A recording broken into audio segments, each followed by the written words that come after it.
now, coming finally to the question of the self, the awareness of the self. The self is the center and totality of the psyche. One of its synonyms is the inner God image. It's the transpersonal authority of the psyche. The ego is the smaller authority, and the self is the larger authority. When one has made a contact with the self,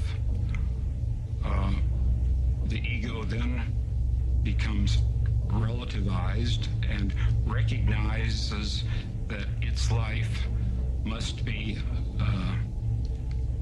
governed by an authority higher than itself. Now, what does such a recognition have to do with society? A great deal indeed.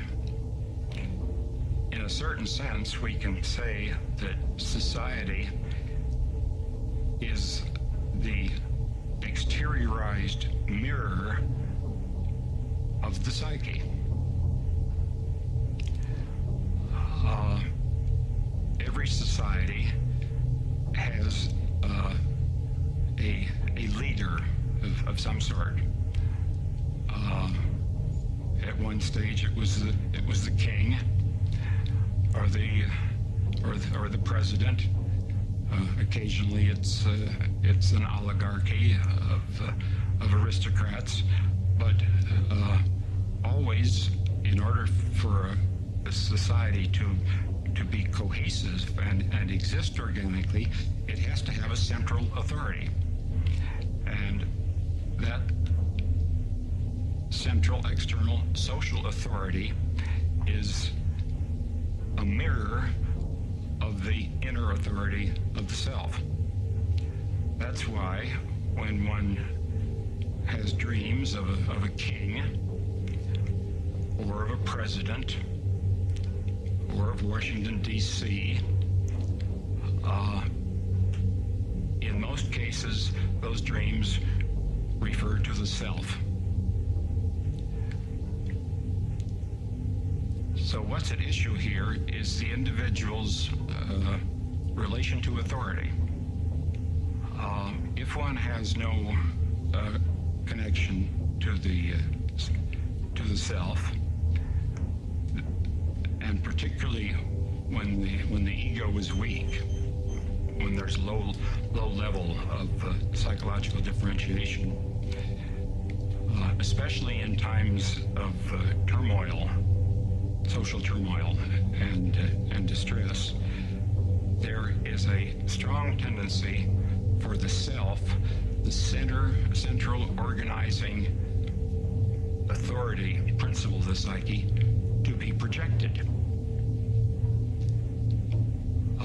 Because in times of turmoil, the compensatory aspect of the psyche activates, and turmoil then tends to constellate order. Disorder constellates order, and order in such circumstances often has to be imposed with some level of discipline and authoritarianism. And so what can happen in such cases then is that one gets massive collective projections of the self onto the leader, the Führer, for instance. That's what happened in Nazi Germany.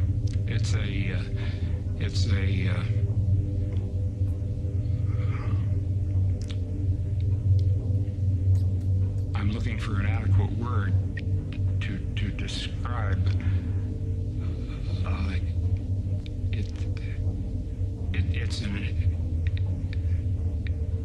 a lesson of instruction of a magnitude that could hardly be exaggerated as to the dangers of the projection, the collective projection of the self.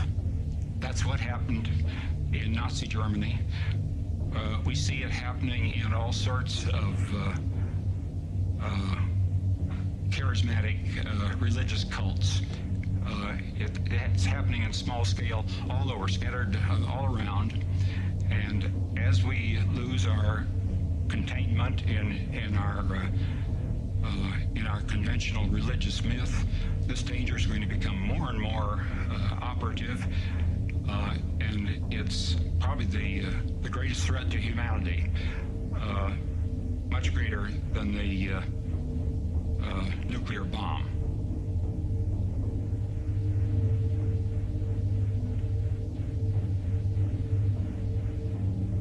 Jung puts it all very succinctly in answer to Job when he says God needs man, and encounter with man has an effect on him.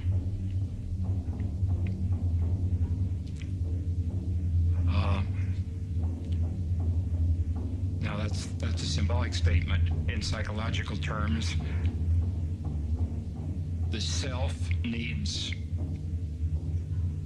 the ego, and the ego's awareness and relation to it in order to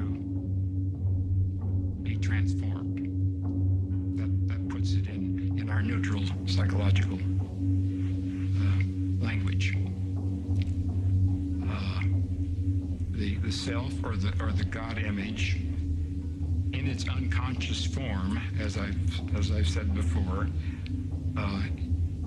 is a paradoxical union of opposites.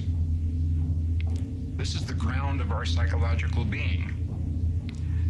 And the Christian God of love is only one half of it. That's why Satan has never disappeared. He leads his separate existence, but he's still around. And Jung has demonstrated that Christ and Satan are the two opposite sons of the same paradoxical deity. And when these images come into the range of empirical experience,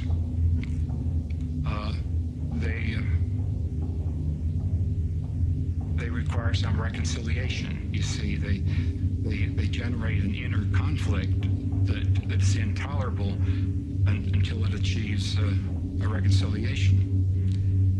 And this is what happens when the individual encounters the primordial God image in its paradoxical oppositeness. It experiences the activation of the conflict within the nature of the Godhead. And since also contained within the whole dynamic is the potential for a union and a reconciliation of those opposites, that can often be achieved in the individuation process by the process of active imagination. And the net result then is that the psyche is no longer split. The Christian psyche is split.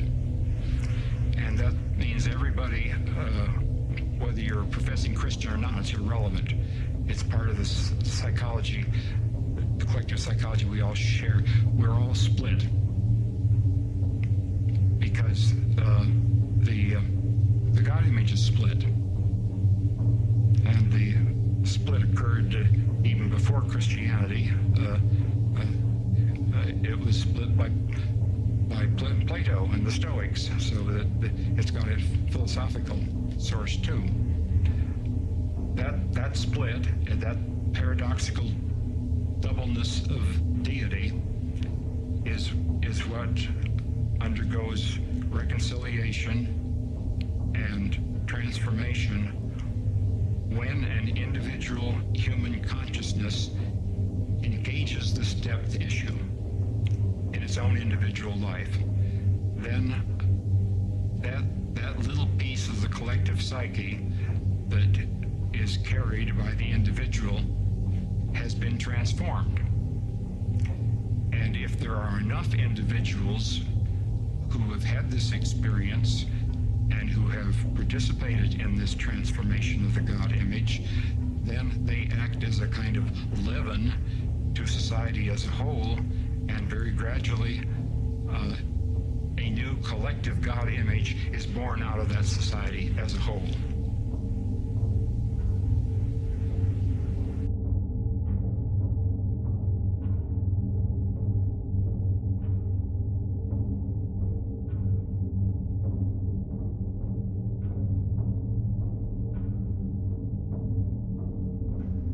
If then you do not make yourself equal to God, you cannot apprehend God, for like is known by like. Leap clear of all that is corporeal, and make yourself to a like expanse with that greatness which is beyond all measure. Rise above all time, and become eternal. Then you will apprehend God. Think that for you too nothing is impossible. Deem that you too are immortal, and that you are able to grasp all things in your thought, to know every craft and every science.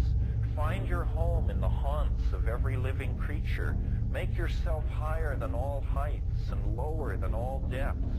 Bring together in yourself all opposites of quality, heat and cold, dryness and fluidity. Think that you are everywhere at once, on land, at sea, in heaven. Think that you are not yet begotten, that you are in the womb, that you are young, that you are old, that you have died, that you are